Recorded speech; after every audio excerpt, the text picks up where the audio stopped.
Hello, self-starters, problem solvers, creative outside-the-box thinkers, and community builders. We need this like water. We need to gush, flow over dips and dives and thrive. We need patience, unconditional love, that authentic when you're down, we're still around type vibes. And you know that self-love should gush and flow over dips and dives. Thank you, young birds. I apologize. The older bird is here to help you realize your time to blossom, rise, revise, and then climb as high as the sky. Don't be shy.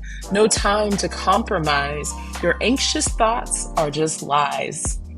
With that poem, I'd like to introduce you to this podcast, specially made for Positive Impact Ventures, helping you find your way through the external funding journey as a new entrepreneur or new nonprofit board member.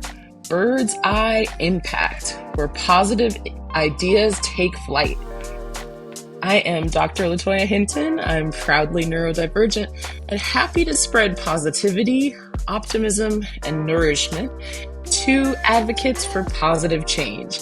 I want to bring hope and encouragement to folks who are just starting out with their own business or just starting their journey in nonprofit management. I'm a grant writer, researcher, instructional designer, and data analyst. I'm the perfect matchmaker for strategic partnerships that sustain growth and resilience in trying times. Another guest on this podcast that is called Bird's Eye Impact, where positive ideas take flight. And on this particular episode, we are actually speaking with Kristin Austin. And the title of this episode is Ed.D Women-Owned Social Enterprises, Partnerships that Foster Healthy Math Identities and Compassionate Financial Planning. And so I'm going to introduce to you all Dr. Kristin Austin, who is the founder of College for Families, Inc., an educational impact org devoted to making college accessible, attractive, and affordable for those who desire to pursue and complete a college education. Kristin believes that for every student that enters the collegiate environment, there is a family of cheerleaders that comes with them. Thus, college is for families, not just for the student. And I absolutely love that because it's so freaking holistic. And I actually work with several nonprofits who do similar work with youth. And so I'm just introducing myself one more time. My name is Dr. LaToya Hinton, and I am founder of Toybird Positive Impact Funding, which is an organization that works with both small businesses and nonprofits to help them with their external funding journey. And so I'm a grant writer. And so I also help with financial planning and consulting. And so that is why we're kind of delving into this particular topic. And I am neurodivergent. I was diagnosed as ADHD at the age of 36. So quite recent. I'm 37 now. I self-identify as dyscalculic and autistic and dyspraxic because I was not really screened for a lot of these multiple neurodivergences. But through my life experience, I'm kind of able to make a lot of sort of self-assessments with the aid of speaking with a lot of people who have similar experiences in the neurodivergent community, and also doing online assessments. So that's a little bit of my positionality, and I'm just eager to hear from you, Kristin, on any of the topics so far that we have mentioned. If you want to talk a little bit about your neurodivergence journey and like identity, that would be really cool. And then also, if you wanted to, talk a little bit more about your organization kind of before we get started. Absolutely. Well, listen, from one woman of color with a doctorate to another, first of all, look at this. I mean, hello. Definitely I think we're the 0.6% of the 2%, like something ridiculous. That's math that I understand. That is math that I understand. I understand that we are so rare, and I love that. But hi. So yes, I am Kristin Austin. I use she series pronouns, she, her, and I am based in Philadelphia area of Pennsylvania. I am a Pennsylvania born and raised girl. Love being anywhere where there are 4 seasons. So very happy to be here. Beyond my identities of being a mother to 3, a spouse to 1, a creative, a writer, someone whose faith is very central to them. My identities in the neurodivergent kind of kaleidoscope are probably those that impact me the most. If I had to kind of pick and choose, like what's more salient day to day. So I have ADHD. And I was actually diagnosed as a child. And then I am dyscalculic as well. And I was diagnosed as a young adult in college, because that's where it was brought to light, because I am very, very blessed, fortunate, and privileged to have had such robust and visible educational support in K through 12 that I didn't know it was as bad as it was until I got to college. It was like, what in the world? Like, wow. You all just know this stuff? Like, I had so many accommodations that I did not know. I don't want to say how bad. I'll say I didn't know how disruptive my dyscalculia was until I got to college. So that's a whole other journey that I'm sure we'll get to. So my career has been in higher education. So brick and mortar, green campuses across the world. Literally, I've worked at international campuses. I have worked in undergraduate, graduate, adult, and professional school admission. So everything from intimate, small, private Catholic institutions, all the way to medical schools, international medical schools, public, private, land grant, mid-size, large-ish. I think the largest campus I've worked at had about 20,000 students. So that's kind of creeping up on the large-ish campus. And one of the things that was salient in every university I've ever worked at is that the appetite for higher education is always there. The populace for higher education is always there. The resources for higher education are not. So I once heard someone say, the opportunity gap, there's not an opportunity gap. There's a resource gap. Yeah. Because the opportunities are out there. There are tons of opportunities for higher education, post-secondary education, but there is a resource gap. There's also so many invisible and visible barriers.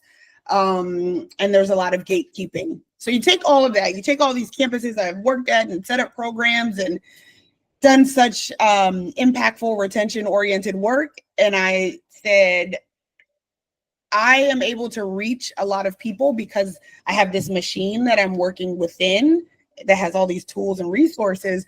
But there are so many people that don't fall in the plow line, I guess you could say, of the universities that I've been working at. And those are the ones that I want to reach as well. So like it's the periphery that who are there by default, not because they put themselves there. Right.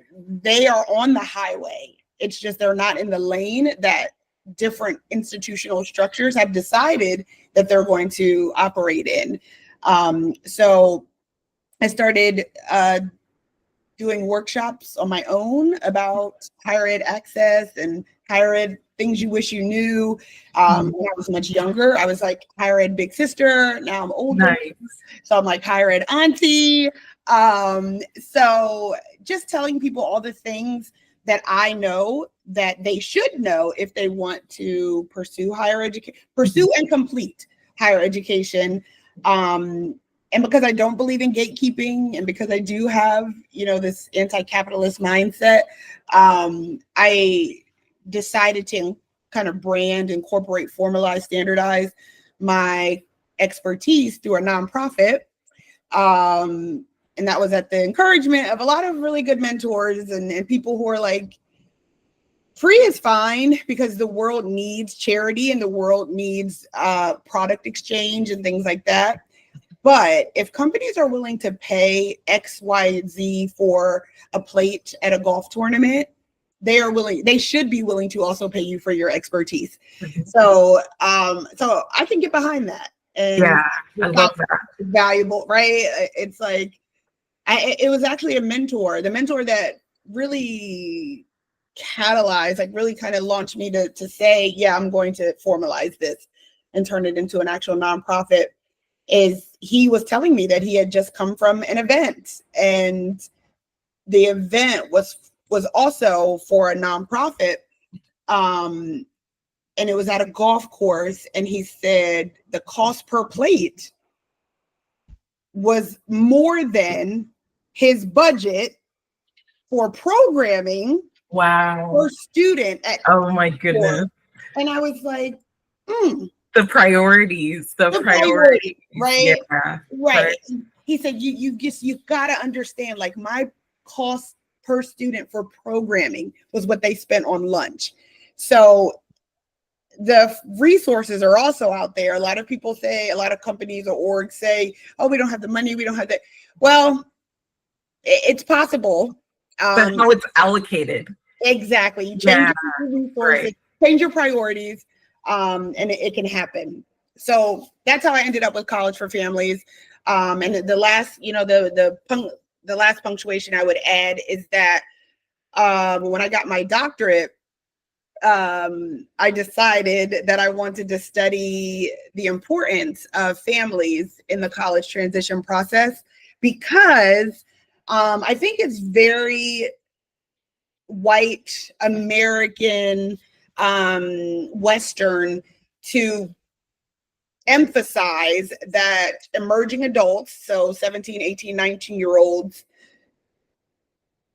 the college transition should not include the family. That's a very white, Western, privileged mindset and POV, because communities of color, especially low-income communities or first-generation communities, are actually very family-centered, very familial. And so I saw this incredible dichotomy between, people saying, higher education saying parents shouldn't be involved, family shouldn't be involved, like we need to be focusing on the student. And then I would be in my own, Black and brown communities, and it's like the whole community is having a parade because Jerome is going off to college. Like, why are we including the community that's behind Jerome? And that's going to be Jerome's support system. It's not going to be this more privileged green campus and structure. It's not. So my dissertation really focused on, like, what does it mean to treat and respect parents as partners in a student's education, rather than parents as pesters, which is what the more traditional system wants to see families in. Yeah, I 100% agree. And like when I was doing my dissertation, I was taught explicitly, like, you're doing your research with communities. You're doing your research with students, administrators, their family members, community members, right? And so also I'm aware that I was at a very progressive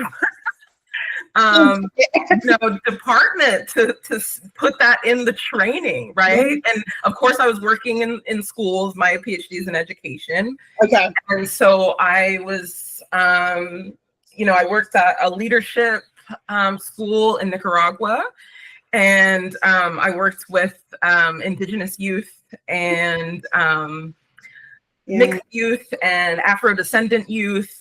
And it was just, I couldn't dream of not having their family members involved in the whole process. And, I would show up at their houses and like speak with their parents for like at least an hour. As you should. Before I even went into, whatever project we were working on together. And, the rapport was there because they knew that the youth's voices would be centered. They had no doubt that that's what I was doing. And, I talked about how culturally affirming the work would be. And and how, they would be basically liaisons for the community, and a lot of them were okay with going on to social media and representing their community in a specific way. But I was guiding them through that whole process of, yes, we have permission from elders for you to do XYZ. And we've gone through this process before you even start, so you don't have to worry about any repercussions for what it is that you're doing. All the adults are supporting you, right? And so like, I'm definitely from that school. And so everything that you say like resonates with me like 100%. And I'm just so happy to see you continuing on the work, especially with the equity focus, especially because your life experience informs a lot of how to fill in the gaps for what you talk about in terms of resources and community care. 100% is one of those spaces where we see that long-term retention of youth in these higher education programs. And then let's not forget to mention after they graduate, right? That's really, really big, because a lot of the time in the K through 12 system, there's kind of like that focus on like, let's just make sure that they graduate from high school, or let's just make sure that they get into a college, right? But there needs to be more of an emphasis on, okay, managing your finances. And then once you graduate from college, like, what are your options? Adulting.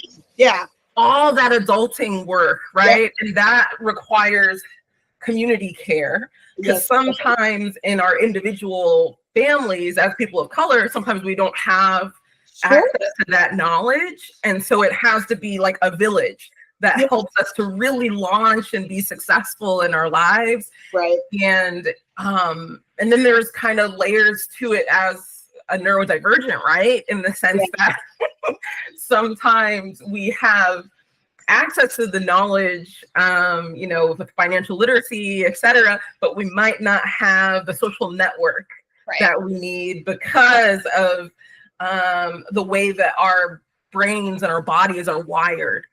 Right. And so we need, additional assistance with that process. And so that's where the community care thing is so critical. And so I'm just so happy that you're doing the work. I wanted to shift gears just a little bit and kind of go a little bit more narrow and talk specifically about your experience with dyscalculia, since we both have that in common. And I'm sure there's going to be like a lot of crossover when we talk specifically about that. And so my question is, as a neurodivergent woman leader, and you definitely fit that description, Kristin, from everything that I have heard so far,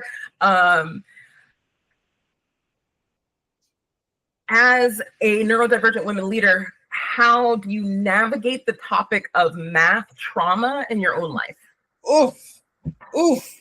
Yes. It's heavy. It's heavy, I know, but I ignore it. It's nightmares. No. We're in it together. So first of all, math trauma is real. And Trauma, really, the word trauma has just, the word itself has really become polarizing and political, and it's really, the word trauma has really been bastardized in a very unnecessary way. As soon as someone says trauma, commonly people are like, oh, everything can't be traumatic. Everything isn't trauma. When that's because they don't really understand what trauma is at its baseline. And trauma at its baseline is an injury. And it's an injury that it's a spectrum of injury that can have a minimal impact on your daily life, mental health, your physical acuity, all the things, all the way up to a majorly impactful impact on your life, mental acuity, career progression, opportunities, abilities, access. And so many people, I think, when they hear math trauma, they're like, there is no way math can be traumatic. But my experiences pre-diagnoses were very traumatic, and they were very injurious, because at the time, A, I wasn't diagnosed. B, even if I would have been diagnosed, there was not enough research at the time that would have really provided sustainable solutions that kind of would have helped reduce harm. So, having said that, one of my earliest experiences with math was a teacher who, I remember her so clearly. And I will say, although I've had a lot of educators that have caused a lot of harm in my life, I will say I do believe they were doing the best they can with what knowledge they had. And I want to hold space for that. Did they harm me? Yes. Can I hold that harm in understanding that they were doing the best they could at the time? Yes, as well. Because dyscalculia is and there's two ways to pronounce it. I say dyscalculia. I observed you say dyscalculia. You could say it either way to the viewers, listeners. It just wasn't something that was known. And so people didn't believe it because it wasn't a known thing. It's very similar to autism. Autism has come so far in understanding its spectrum. It's not just white males with echolalia, with who just flap their arms and self-injury. We've come so far to understand that autism looks so different person to person. That's kind of how dyscalculia is and was, but we just haven't come that far with it because it is a very narrow population. It's a very narrow processing disorder. So having said that, my earliest harmful memory of math was a teacher who kept telling me over and over again. I remember her standing over me and me being at a desk and crying because I was supposed to be adding some numbers together. And she kept saying, you can do this. Look at it. Look at it. Look at it. And I just felt so stupid because I was looking at it. Right. And for me, I just didn't understand. I was interpreting what she was saying as you solve math by looking at it. Right. Because she kept saying, Kristin, just look, Kristin, focus, which focus is a huge trigger word for people with ADHD. 100%, yeah. It's not that we're not focused. We are focused. We're just focused on either too many things at once or the non-ideal thing. So it's not a matter of not being able to focus. And I remember saying to her, I am focusing and I am looking at it. I don't understand and I don't get it. And then she said, you're not trying hard enough. And then that's an injury because I am trying and I was trying. And so that experience really started the self-doubt and negative self-talk that I then started to hear and say to myself. And then a few years later, a couple grades later, I had another teacher that was like, she just needs to be motivated. She just needs to be motivated. If we motivate her, she'll be able to do it. She's bright. She's smart. She's articulate. She's she's got this great personality. None of those things matter if you have a learning disability. And that's what they didn't understand, because they didn't know what dyscalculia was. So she kept saying, what is it that motivates you? You know, let's bring in all these things.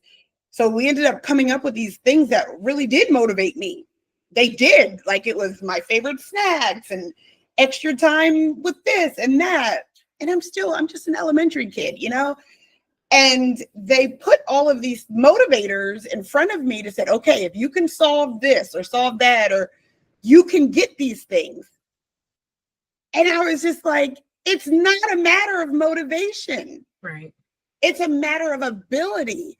And what you're telling me is I'm not worth these things that I love simply because my brain cannot process these numbers in the way that you think they should.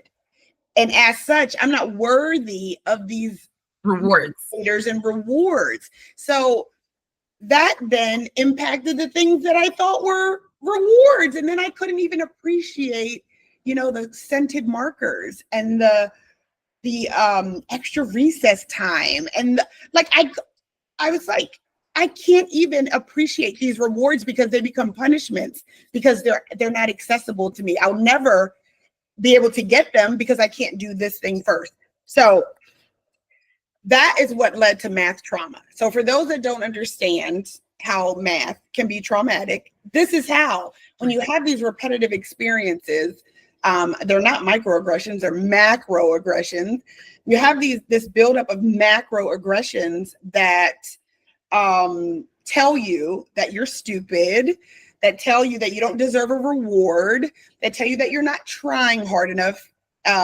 These lead to anxieties. These lead to obsessive compulsive behaviors because you are trying so hard to figure out what's wrong with you.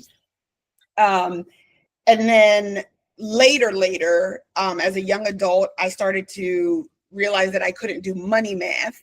And cash registers are so much more advanced now. Oh my gosh.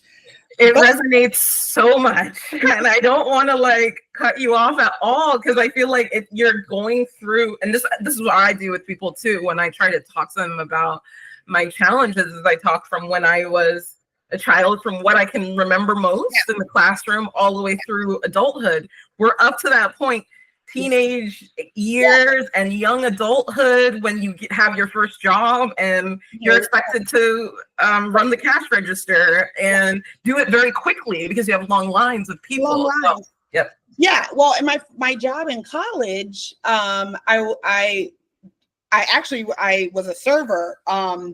And when people would pay in cash, I was like, oh my gosh, this is going to be awful, because I have to figure out the mental math. I got to go find a calculator. I got to this, I got to that.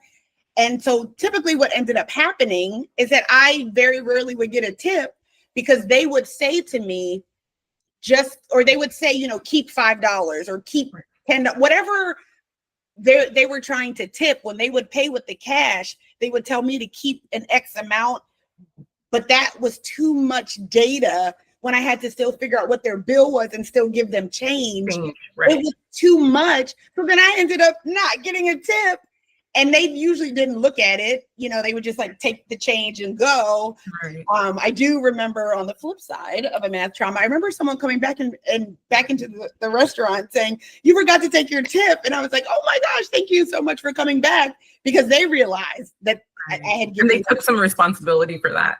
They did. And for those that didn't, I just don't think they ever checked, or maybe they didn't take responsibility. But all of that compounds to wanting to start a business. And when you get to the point where you want to start a business, nonprofit or otherwise, you know, it's kind of a general knowledge that you know that there's going to be some finance involved. There's going to be some math involved. And so when you have all of these buildups of macroaggressions that tell you you're not motivated, you're lazy, you're not smart because you can't do these things, that really interrupts your confidence in launching a business, which has a community and societal impact, because that thing that is within you that needs to come out and needs to impact the world can't, because there's that block there. So maybe later on we'll talk about how I overcome those types of things, but that's what math trauma looks like. It looks like the world reducing your abilities to either a lack of effort or a lack of motivation, neither of which are required to be successful, or neither of which are required to do a task. What's required is the ability. And everyone talks about effort and motivation. Every day I do things that I have no motivation to do. We all do. You know, listen, putting on pants. I have no motivation to put on pants. You know what I do? I put on pants. If motivation was all that was required to do things, everyone would be doing everything. It goes beyond motivation, and it goes beyond effort, because there are many things that I also can do very successfully with very little effort. Right. Very little effort I can very successfully do. So the education system and the world in general has really kind of fed to us that if you're motivated and you work hard, those are the two things that are your magical unlock. When in reality, we know that ability matters, access matters, support system matters. All of those things are needed far before you get to motivation and effort. Yep. I love it. Yeah. Because it just, I've had to do a lot of reframing on my end in terms of, because I had all of the negative self-talk that you mentioned as part of the trauma response, essentially. And I had to do a lot of reframing in therapy.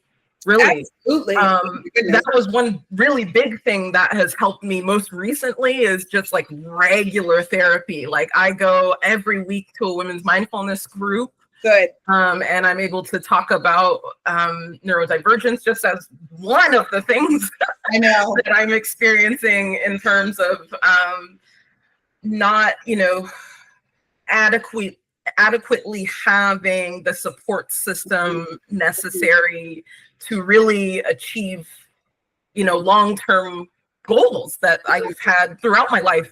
And it's such a crazy thing, because when folks look at us, since we're that 0.02% or whatever, they say, you're wildly successful. Right. What are you talking about? But personally, we go on a lot of journeys that other people don't see. Right. And it's personal growth that we go through, and it's healing that we go through. And we normally do it in community with people who have had similar experiences and really can give us tips and advice and really help us to move forward, and help us to have a growth mindset, I would say, that's sustainable. Yeah. That is one huge thing to point out, because I think the growth mindset alone, without the awareness that you need supports, is very, very detrimental. And so that's why it's so great that you and I are virtually in the same room talking, because we're able to point that out. That, of course, we've had the growth mindset throughout our lives, or else we wouldn't be where we're at now. We wouldn't have imagined creating our own organization to facilitate community care, and we wouldn't have been such successful educators, researchers, community advocates, you name it. We wouldn't have been doing any of those things if we didn't have the growth mindset. But that doesn't mean that we should stop and say we've done everything, right? There's still so much more work to be done. We see so much injustice happening, and we know that we're well equipped to be the ones to help those around us. And so it's such an interesting thing when we talk about mindset and personal growth, and what that looks like for neurodivergent women of color, especially those who see themselves in leadership positions. And so it's so great to hear that reinforced, and just have, that commonality. Absolutely love everything that you have said so far. It's all resonating so much, of course. And you talked earlier about the best way to heal from math trauma. I talked about my mindfulness group that I go to every week. Do you have anything else like in specific that you do that helps you to heal from math trauma? Yeah. So there's a lot of privilege, and I always have to root my positionality in privilege. I come from two highly educated parents. My dad has a terminal degree as well. My mother was a 25-year educator in school, or in classroom educator. So the environment that I grew up in was very affirming, which helped to give me balance between understanding that there's a world that doesn't understand me, but there's also a world that does. The privilege there both is just, you can't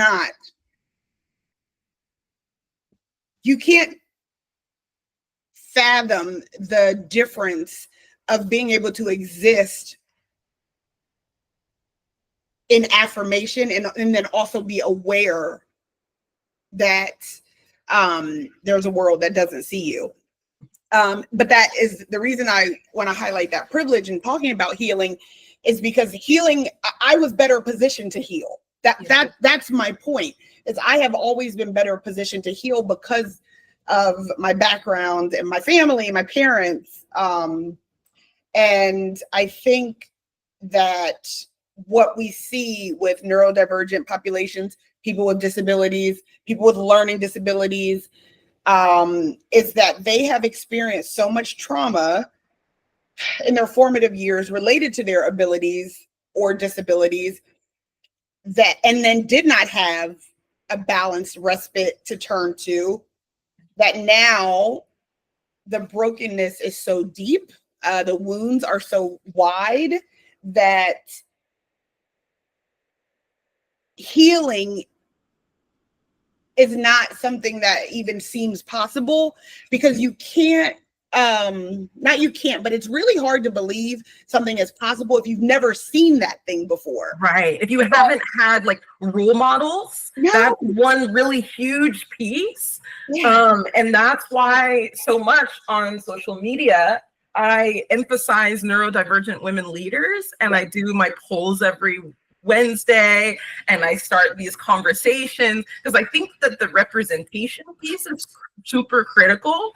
And I've had a lot of young neurodivergent people reach out to me and say thank you for doing the polls, and I've had them also like join our creative mentorship and support group on LinkedIn.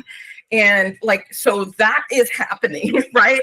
That representation, even if it is something like a small gesture, to just be, and I want to recognize and like let you talk too about your posts that you do. For me, the posts that you do are super healing. When I see you talk about dyscalculia, and you know, you'll have like you showed the photo where you were in the hotel room and the numbers were there. And for me, like, I get turned around a lot in hotels. Like, I am terrible with directions. Like, I need to have the GPS like cemented to my hand walking around at all times, or I will get lost. And that is also something that, you know, is part of neurodivergence. A lot of folks with dyscalculia talk about that, forgetting like your right from your left.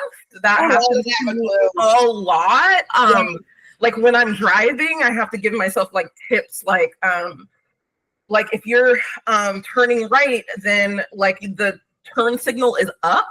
If you're turning left, the turn signal is down. And I just memorized that. And that's what helps me to remember right and left. So it's just like little things like that that people don't realize you're going through from the outside. They're like, what? When you explain to them how you trick your mind into working for you. Like we do a lot, we create our own structures to make things work for us quite a bit. And there was a point in time where I didn't have access to therapy. And so, you know, I would do like a lot of creative writing. I would do a lot of journaling. I would do a lot of things to manage my emotions. This is before I knew that I had ADHD, before I knew I had any kind of dysregulation with emotions or struggles with anxiety or depression.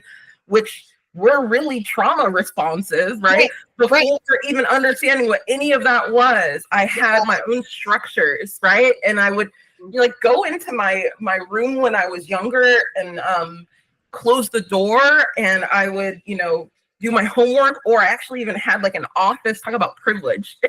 Talk about privilege. In my house growing up, we had an office that had a lock on it, and my parents were totally fine with me going in there early in the morning, locking myself away from everything. Talk about trying to find hyper focus. Yes. I would put the music on and I'd be in my own world, stimming, just super comfortable and doing my work. And the only thing that people would see is just that she's a high achiever. Would not see the overcompensating, the perfectionism, all of the stuff that came with that. They would just see all that stuff. They just saw the results. Right. And so that's why it's so critical for us to kind of have these conversations of like, what does healing actually really look like for us? Because it looks like we've got it all together, but we don't. We have a lot of stuff that we're working on a regular basis. And that's part of adulting. That's part of being a mentor and a supporter to other people in your life that need that guidance and support, right?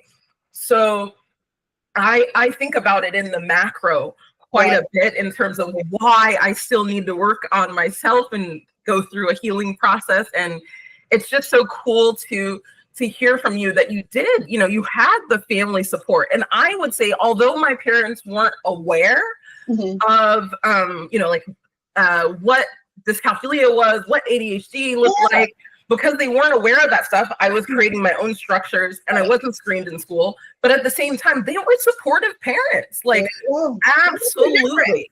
That makes a difference. And I think that there's some things to be modeled there. There's so many, there's so many societal ills that people say, or like they try to excuse by saying, well, I don't know how to deal with it, so I'm not going to. And my response usually to that is, you can not know how to deal with something and still be present and supportive. The default shouldn't be, I don't know what to do with it, don't like it, don't understand it, so therefore it's wrong. But that's what society does. I don't know what to do with it, so it's wrong. It doesn't fit my worldview, so it's wrong. My mom, as a teacher, a retired teacher, she didn't know what dyscalculia was because it wasn't a thing. But she's never made me feel bad about it, though. And that's what the default is. It's like, once you don't understand why someone has, a literature difference, your default is that something's bad about it versus no, we can still provide space and welcome them and provide inclusive settings. And I think to the point of healing from those things, it's an ongoing thing. It's an ongoing thing in the sense that I always have to be gentle with myself. When I get lost, I got to be gentle with myself. I get lost all the time. So I love your example about the turn signal. Mine is the wipers, and so I have to push my thing down to turn the wipers on. And so I think of it as the rain comes down, so the wiper little thing goes down. Right. And when the rain evaporates, meaning it's gone, it's going up. So then I flip the thing up. But also don't know my left from my right. Have lots of mnemonics to do that. I have no recognition of numerical digits that other people have. So the best way to describe that is the number 4, or the quantity of 4, not the number 4. But the quantity of 4 is the same as the quantity of 14, which is the same as the quantity of 40, which is the same as the quantity of 400 in my brain. So it's not that I don't know what the number 4 is, it's that the quantity and what the number 4, 5, 7, or 10 represents does not have it does not read the way letters read phonetically, whereas A has a sound, and I know how to use that sound to read. For me, numbers don't have a sound, they don't have a meaning, and so I can't use that meaning to then make sense. of quantifiable things. So that's measurements, distance, estimations, guesstimations, weight, anything like that. And so healing looks like being gentle with myself, right, and reminding myself that people that aren't dyscalculic still make number mistakes. yes, So it's like part of this, the self-grace, like everybody makes of recognizing that everybody makes mistakes. I'm not the only one making mistakes. 100%. And I think also, for me, oh my gosh, I have to say that, like, visuals. I was watching like a video the other day on quantum physics, and and there were lots of folks with lots of visuals on the screen, and they were talking through everything, and multiple dimensions, right? Like when you're in fourth dimension, or when you're in fifth dimension, and what the manifolds look like. Oh my gosh. Oh my goodness. I absolutely loved it. I loved it because it was all visuals, and they were just kind of pointing to, all of these different drawings that they had created. And I was like, oh my gosh, I totally understand this.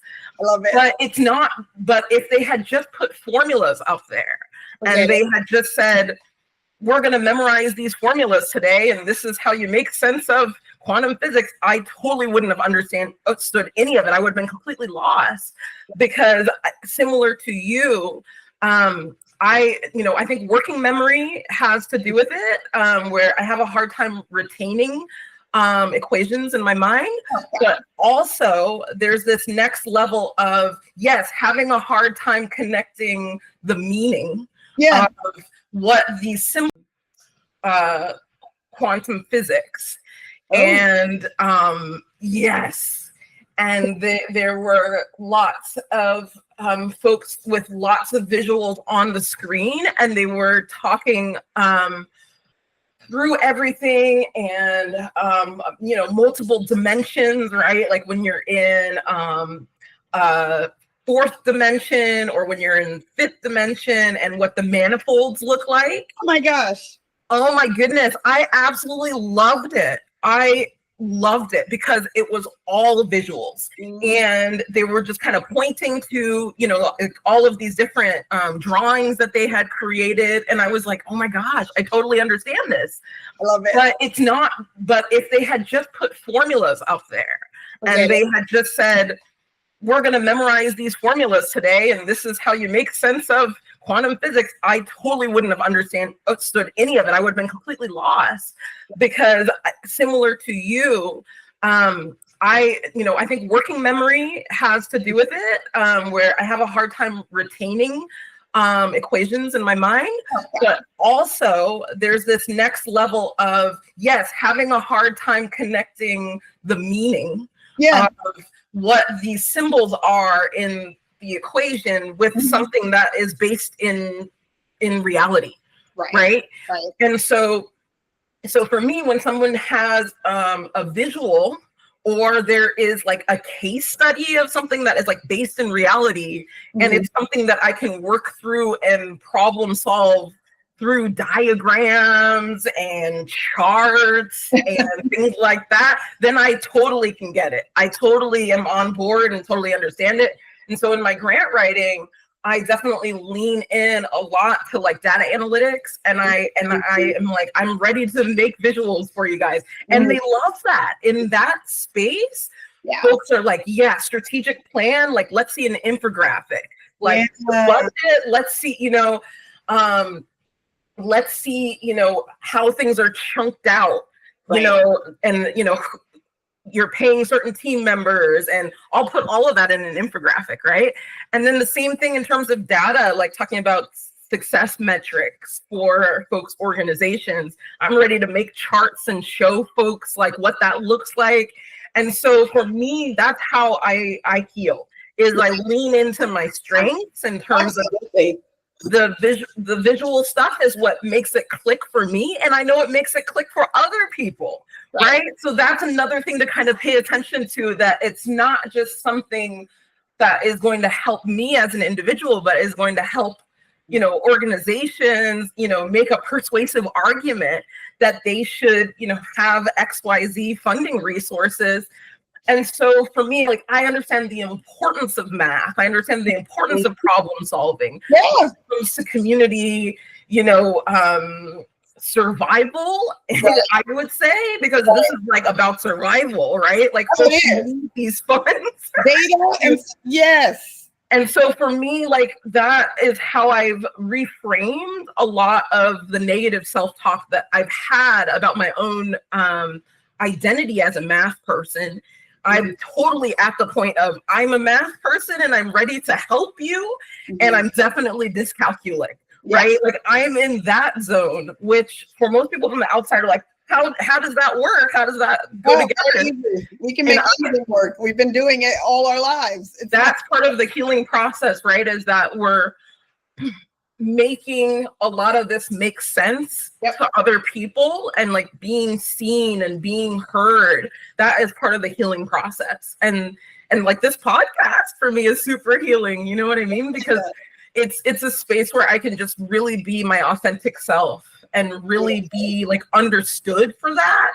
And just that community care that we're doing in this podcast alone is super healing. So I just like want to thank you so much, because it's just, it's just awesome. It's an awesome vibe. That's so good. So I wanted to ask you, what would you say to women if they are considering like founding a new nonprofit, but they have challenges with math or financial literacy in general? We've talked about the emotional piece, right, of that already. We've talked about a little bit of the strengths-based things that I mentioned in terms of tools that I use to sort of reframe my own math identity. Do you have anything else that you would add to that, like specifically for women? Yeah, I mean, I feel very strongly in doing what I do well, focusing on that. And the things that I do not do well, hiring experts. I just believe fully delegating experts from the beginning. Experts from the beginning, so that you start out correctly versus fumbling your way through it, making lots of mistakes, which only all that does is devalue how you feel about yourself, because you keep making mistakes in areas that you're not meant to be doing anyway. Right. So I don't even spend my time doing things that don't serve my strengths. And I recognize that there's a level of privilege in saying, you know, hire someone. I completely recognize that.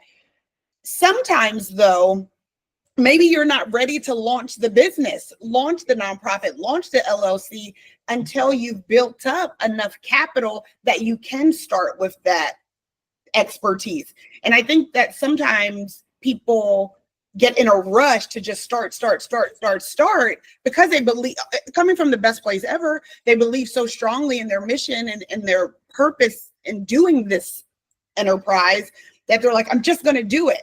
And believe me, I am in no way a perfectionist. And I think that perfectionism, I don't let the perfectionism get in the way of good, or perfectionism get in the way of great, right? If something is good enough, definitely go to market, whatever. But if you are going to go to market or go to launch so quickly that you have sacrificed expertise in one of your most primary areas, which is your finances, that really just comes back later on to cost you more money, because you still eventually will have to hire a professional to come back and clean it all up. So you're going to pay either way. And so it's probably better to pay at the beginning so that everything can be set up correctly. And then it costs you less long term. And so that's what I've always done. It's what I can financial advisor, planner, from the very beginning. Talk through your ideas when you're in the idea stage, before you've launched anything, right? Before you've made any partnerships with anybody. Very beginning stages when you're brainstorming, have a financial planner consultant in there to help you. And you feel far more credible and confident going into your meetings and your pitches and building out your network when you know that this piece of your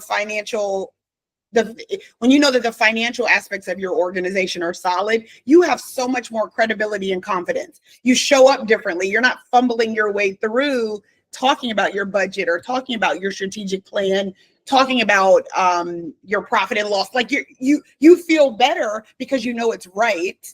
That in and of itself is a recommendation. You know, showing up with your data, with your confidence, and I don't do any of the finances of my organization, but the persons, the people that I work with explain it all to me. Right. That's a huge piece. So you have clarity. I have complete not just blindly delegating the task, right? So you're still in the decision-making process, but someone is doing a really great job of helping to translate actually what is going on for you. I think that's a good way to say it too.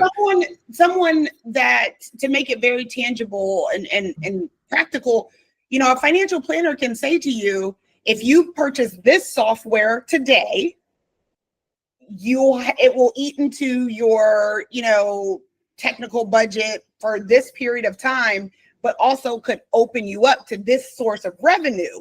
Mm-hmm. Or if you're not ready to do that and you don't want to eat up so much of your technical budget, you could purchase this value of the software, which might impact the strategic plan in this way, because maybe you can't do this product, but you can still get there. So and someone like me who cannot forecast numbers, I can talk through what lane and shifts I want to make in business, but I don't have the ability to assign numerical value or risk to that. So so it's not about not knowing and being completely ignorant to the finances of your org. It's about having someone that can tell you these are the different offshoots of what you want to do. Right. So let's decide what you want to do, and then let's talk through what the financial aspect looks like. And then if we have to shift, we can shift. But some people that don't want to invest in that financial support will be like, I'm just buying this software, I'm upgrading this, I'm buying it. And they think they're investing in their business, but very often they're investing in their demise. Because right. Because and it may be too much overhead, right? Like, and I'm finding that out like so quickly, right? When I think about the pricing of my services, I have to include what the overhead services are going to be, and then subtract from that and see whether I still come out with a profit. Right. And so, like, those are the sorts of things that you run into as a founder. Like and that's why it is really important to have some sort of a financial planner that helps you to reason through the decision-making process in terms of like these different options of things that you can do to maybe like lower the overhead costs so you can raise your profit and stuff like that. Right. And I think too, for me, like just using things like graphic organizers that help me as well, like with the planning, because executive dysfunction, right? Like all of us, definitely ADHDers and autistic folks, we talk about this all the time, that our brains want to do all the things at once. And we can only do one thing at a time. So actually having some sort of a graphic organizer that helps you to prioritize. You know, I will work on the website because that is going to get me X number of clients, but I need to do specific things on that website in order to help with my marketing strategy, right? Like it needs to be very, very clearly laid out in terms of a timeline as well, so that we can really follow through on all of our aspirations that we have. Because you know, as an entrepreneur, I would just, you know, if I could, I'd do like 10 things for my company to make it successful. But in terms of the feasibility and the follow through of all of those things, I know that that's not really possible for me to do 10.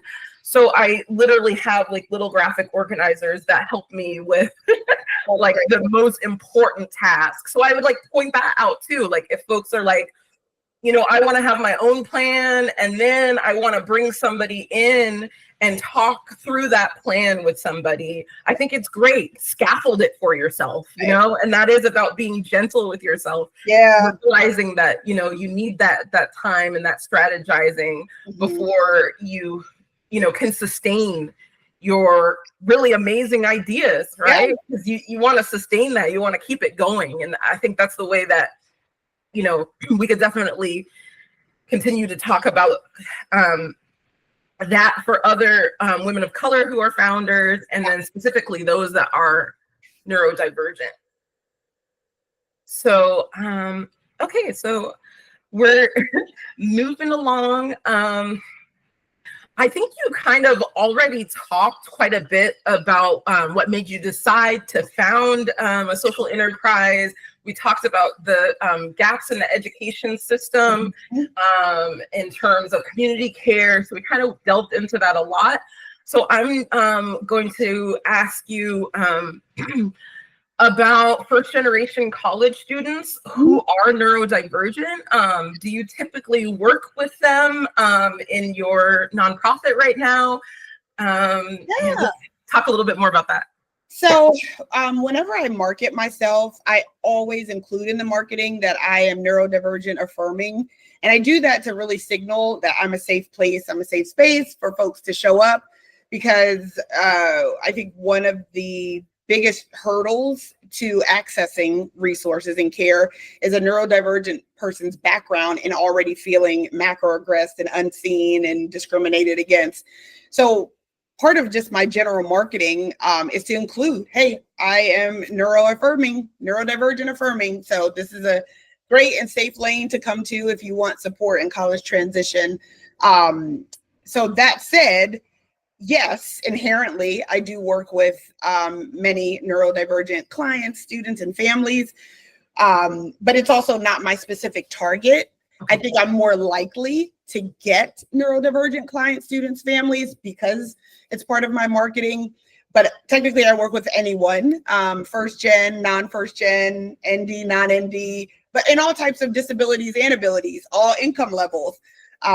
So I'm kind of I'm a one service fits all in terms of vision, mission, accessibility, but I hold special space for those that I know just are more likely going to experience barriers with other services that are similar to mine.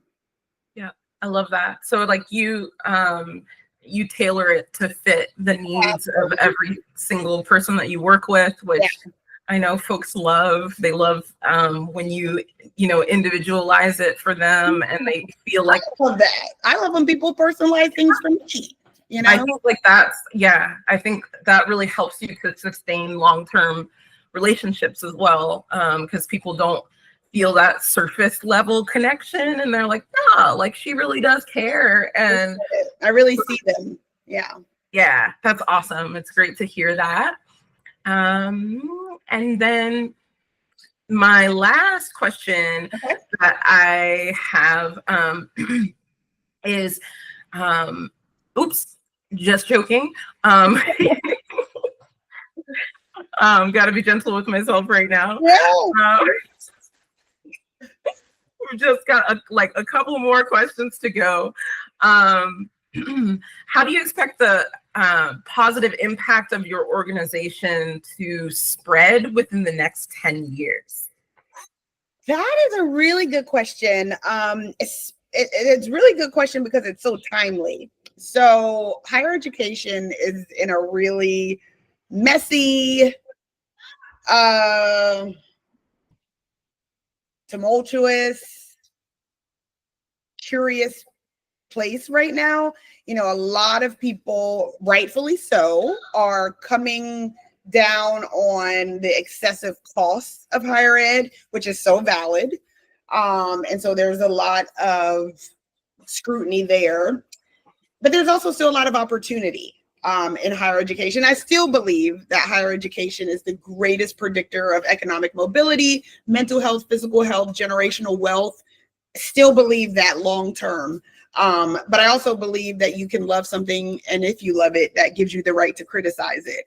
And so because higher education is so problematic in many ways, cost, affordability, access, gatekeeping, I think the next 10 years, services like mine are going to be more important than ever, because what I'm trying to do is break down those gates that are being kept, and break down the walls of the university and hack the university. And how can you get this for less and more accessible and more aligned with your needs and still earn your degree and still get, I'm trying to hack the system. And this is a kind of a cultural malaise that we're in right now, is a lot of hacking the system, because people are wanting that customization and personalization that we just talked about.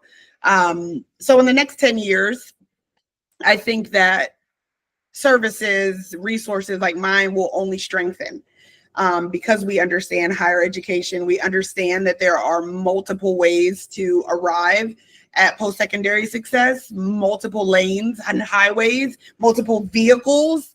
Higher ed has not really caught up to that yet. They still, in general, feel that there's one lane, one vehicle, and that's the 4-year full-time on-campus experience. And that's just not true anymore. So I think the next 10 years looks good. Maybe not so much for traditional higher ed that believe in that really monolithic perspective, but for advocacy and educational equity, I think it's looking good. Yeah, I agree with you. I mean, the time is now, right? There's no better time. There's no better time. The only better time was yesterday. So here we are. Yep. And I absolutely love that impetus to be passionate about the work, community advocacy, community care, support, because folks are depending on that passion to, when I look back on all of the folks who have helped me over the years, all of the scholarships that I had access to, the stipends that I had access to, talk about blessings, I would say. Yes, there was a lot of hard work to get access to those things, but they were there. And so someone was there in the background orchestrating that. And so we have to give credit where credit's due. And, it's just the mentorship that we, clearly had access to in our own, families. And, I was actually, this is a really good tangent.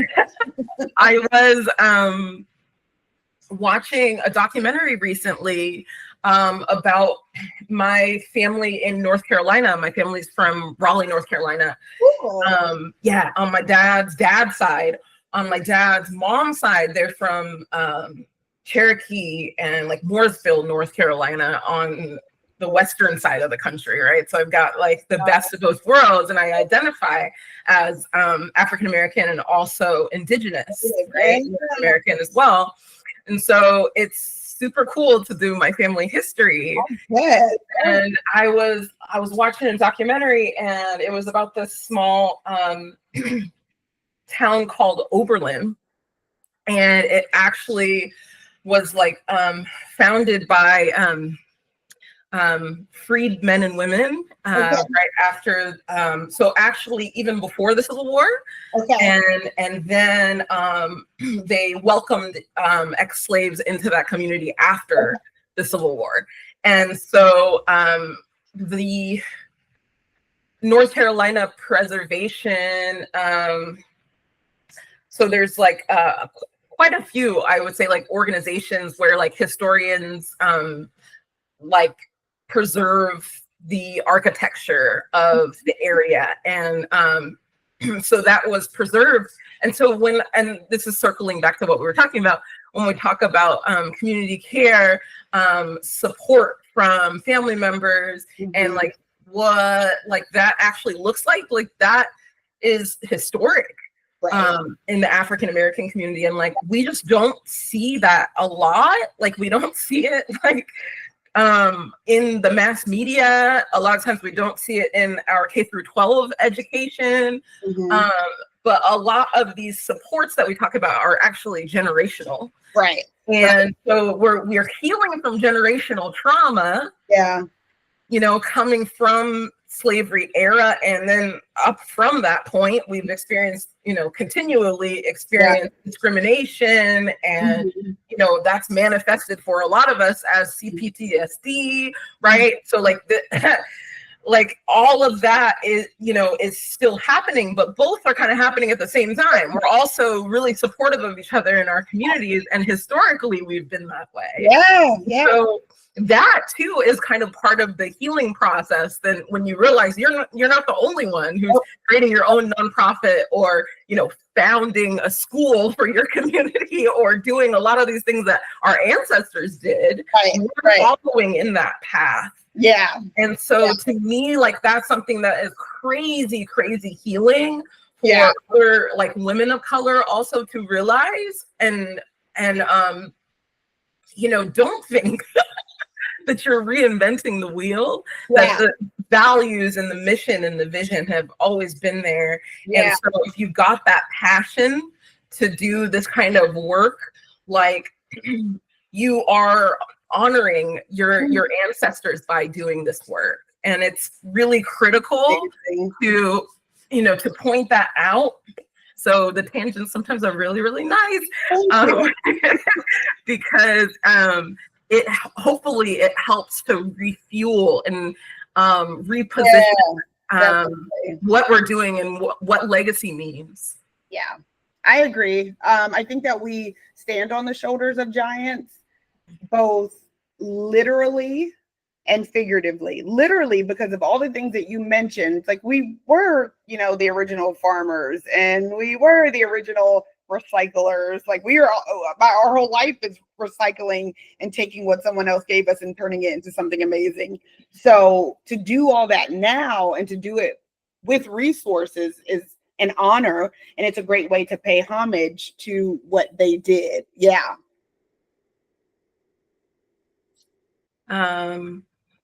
Okay. So I don't want to end this conversation. So now I'm hesitant to get to the last question that I had for you.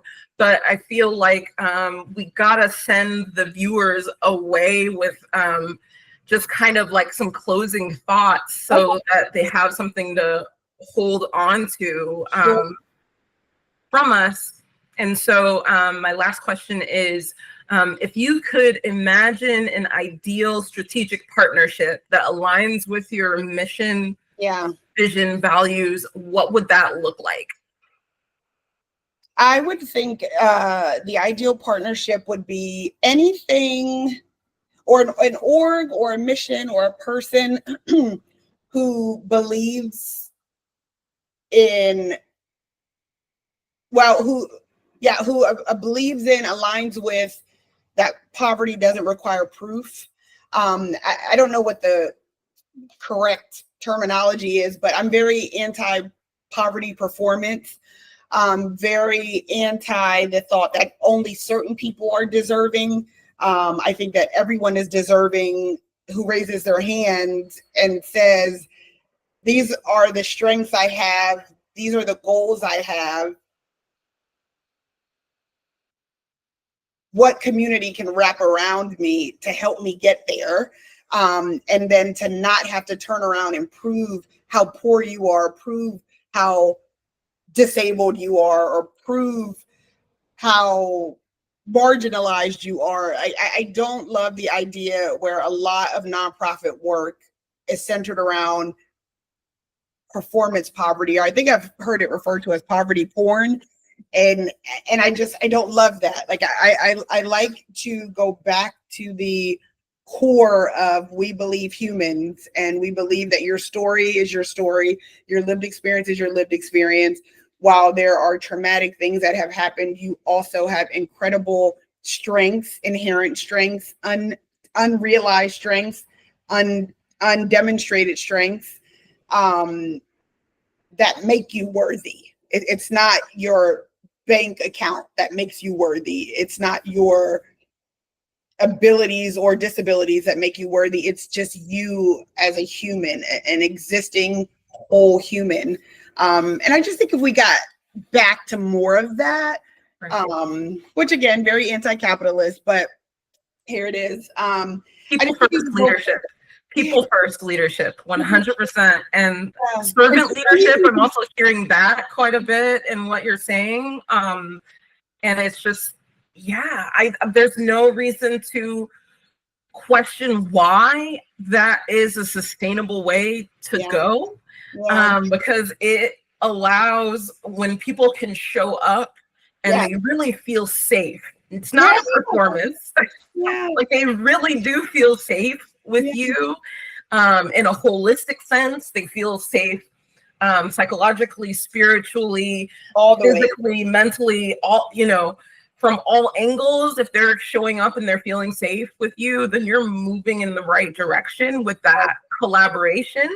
Right. And if people express concerns about how it's hard for them to fully show up, you got the supports to allow them to do that.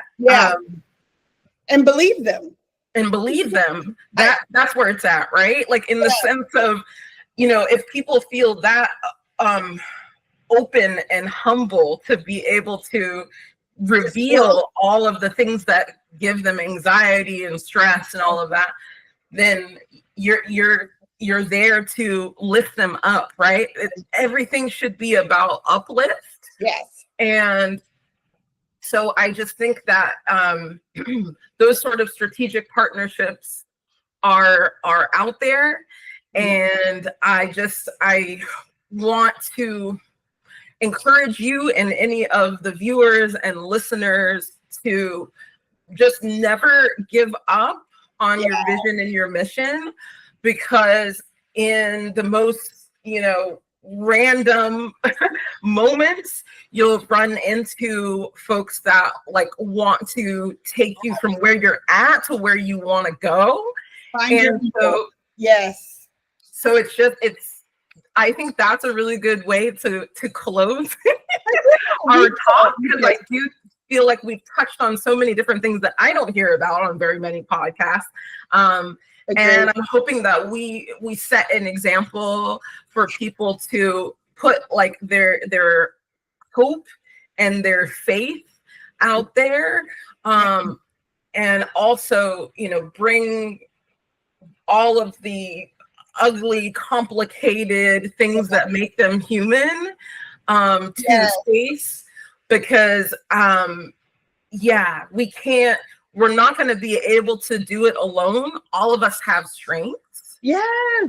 And so it's about, finding that mesh where we all can contribute, and we've been doing it for thousands of years. So why not continue, right? Yep.